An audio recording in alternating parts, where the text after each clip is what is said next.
Nananganda tibulu lambole soka di poemba Tolambi sengini nyopta mi mafungwe jongele la moto Napoli de misia approaches itself to the different groups, the more you get to hold them. MINCAM has to make itself known. I don't have to make MINCAM. Consider also that sometimes, let's say, the weekend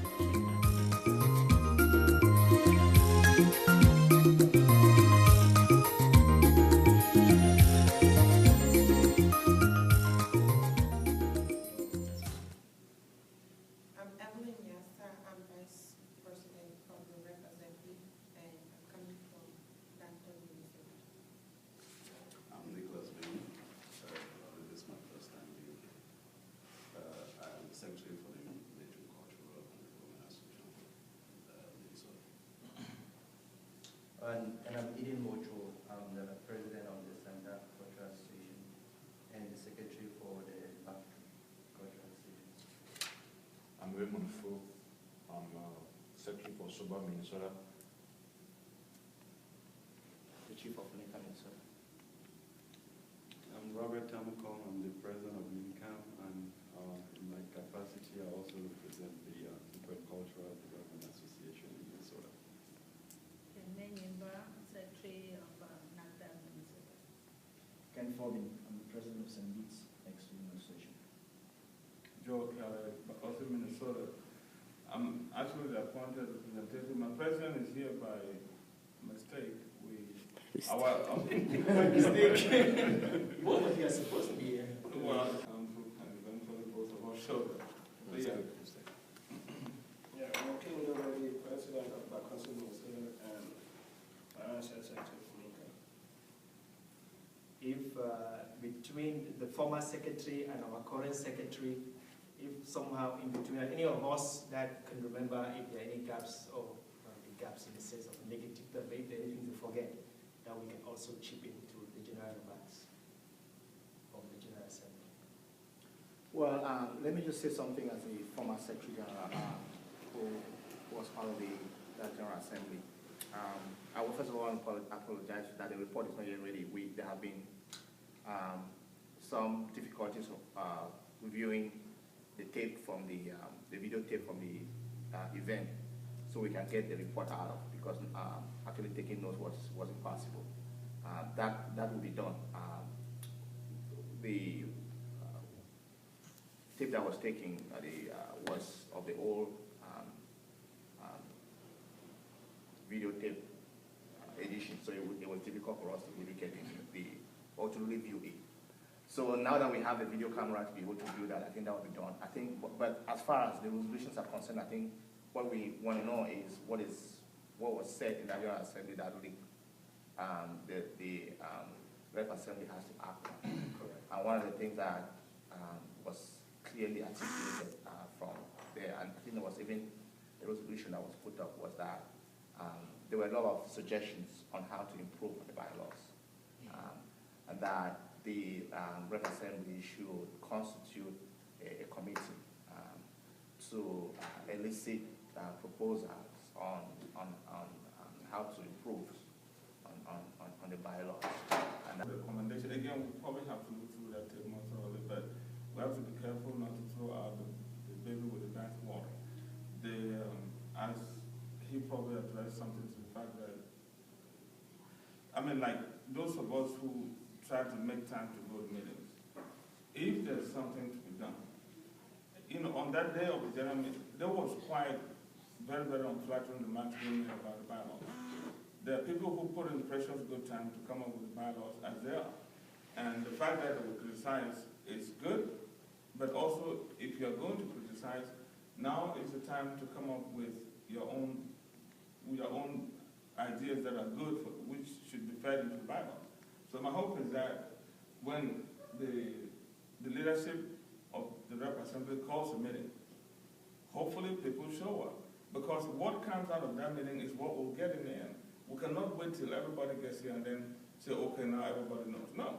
The day that he calls a meeting is the day that hopefully there will be a bylaws review committee that comes out. But once that is done, the work that they do is what we'll get in the end. You know, as good as that that might sound, it is only a recommendation. I hope it wasn't a resolution. No, it was just a recommendation. Okay. I mean, if you look at even the two presidents, the former president and the current president, in all their remarks during, not at the General Assembly itself, but based on the communication later on, they had hope, and most of the members here have said, there's this hope that we have more involvement. Exactly. And it was only not a resolution, but I think it's something that concerns the Rep Assembly from the General Assembly that needs to be communicated. Yes, and at the end, I will be talking about some of the problems of getting the Rep Assembly going. And I know comments have already come up enough about that, so I think we'll really expand on that point once we get some of these committees going. Doctor? Yes, I did not attend the General Assembly because we were outside. Yeah, so I don't know exactly what was said there, and I tried to watch the tape. It keeps freezing, so I just went straight there and left it. But I was going to suggest that we look at the election part of it, of the bylaws, because I think it's very limiting, and it was really difficult for us to do certain stuff, because our job was not to change the bylaws, but to try to kind of appease the general public. So I think we have to really sit down and not wait until another election is coming and we see the candidates before we make changes. We need to try to work on what has been set up to get something that will help, that will make the elections much more fairer and open and give people the opportunity to have their say. Okay, thank you. I would, you know, it's nice to see this room fill up. It's really a nice thing. And I say so because, and in that conjuncture, what I'm saying is that it's nice to see MINCAM flame. I like to see us as engaged as we are, you know, available and give the little bit that we want to give. The current administration and the approach they're using, it's a very wide approach. They're getting a lot of people involved, and we are here. I can see. Like I said, we have never had a Rep Assembly meeting this full. And so I'm glad about that, and well, I don't know why it's necessary that it be correlated to this government, but all I'm saying is that I'm glad that we can go there to talk about how we approach the bylaws. Because just as a comment on the bylaws was formed as a committee that did the work, they presented the work to this forum. The work was sent to the General Assembly in the sense of all Cameroonians to get feedback. There was, I think, 3 weeks given. The feedback didn't come through. I think one person, well, 2 people responded, but one gave an idea. It was also sent to the board as well. And all of those feedback came in, and then the conclusion was then a meeting which the bylaws was adopted. And so that is the process that we went through so far as the bylaws is concerned. So the remarks further than what we did the last time. But I really don't want to go into that right away. I think let's first finish the cultural one, and then we can talk about that if you don't mind. How many members do you foresee serving on the committee? The cultural committee? The cultural committee, we did 7 people the last time. Let me see those who were there before. Well, how was that? I think it was basically just 3 of us. 3 of you? Yeah. Last committee. It was the president, with the secretary, and his madam, who I just forgot. Yes, Madam Awa. Yeah, no. Okay. But did that work well?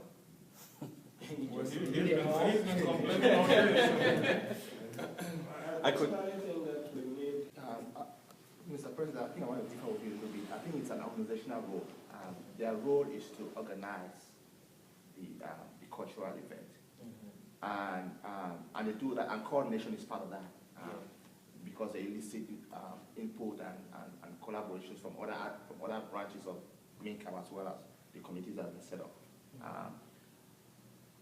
I also want to support what Mokia just said. I think it's important that we have a bigger group, because there are smaller aspects within the organizations that have to be handled by some kind of subcommittees within that large committee. For example, it's a committee that will be responsible for the videotaping or the brochure. And the brochure is only a very big task that has to be accomplished. Our strategy should be based on an existing, what is happening right now.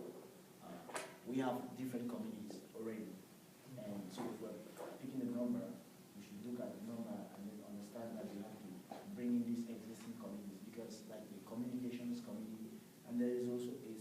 cultural secretary, which is a new branch that has been added. So we want to make sure that it is a complementary thing, that we don't have those crisscrossing someplace somehow. So again, if we have a small number of, say, I'm looking at 5 as of now, because Sandeep was saying, we found ourselves last year with that same situation where the 3 of us had to split the roles. Because definitely Lucien had to negotiate for the soccer game. He had to look for somebody around in the community whom he could push that function, that, okay, please help with this. And you found Lucien doing most of those activities which were not even supposed to be part of the activities of that cultural committee. At one time, I found Lucien looking for food for the people of the election committee. I don't know how he got it himself into that. Then he left me now. I was looking around. I need my president. I need this to be done. He is not around. When he came back, sorry, I had to attend to the election. Everything had like been pushed to the cultural committee. Please, we some sort of have to define our roles. If this is the cultural committee, you define the rules. This is what you are supposed to do. They know they have boundaries. I don't exceed. It's not like they cannot help. Somebody from another community can call that, okay, then don't expect it to happen. Okay, so I think what we need to play that can help us understand how we arrive where we arrive. I will continue to say that we work with a certain constituency that has a certain mindset. And in order for us to find a solution, the solution has to be adapted to the mindset of our people. Not that we agree that what it is, but if you need to bring them somewhere, you first have to understand where they are. That being said, the issue of engaging our people is a very tricky business. So when you go into that business, you have to find clever ways of getting them engaged. Chronologically, as we started the cultural event, and it has already attested to that, it was very difficult to find the different groups to even agree to what they were going to do. All the way to the last minute, was it when even half the group that participated made commitment. That is the reality. Could it have been done better? Probably. Will it starting early change that? Probably. But knowing that our people are there, what other things could you put on the menu that would make people like to sweeten the menu? You have to sweeten it. You have to find other accessories that makes it attractive, compelling for people to participate. Because the core issue here still is participation. Our people don't view themselves concerned. You have to trick them into feeling that they are concerned. So if anyone has any ideas, but I mean, I'm not a lawyer, so I wouldn't be capable of putting legalese terms around what a cultural community is supposed to do or spread out all the different definitions. I'm not quite certain that's efficient either. I think creativity is called here. And so... And if we look back at how it was organized and get feedback from what went wrong and what went right, we can build on that to be able to build a better cultural committee. In the past, the executive was very involved in the work of the cultural committee. And I don't want to go into details, but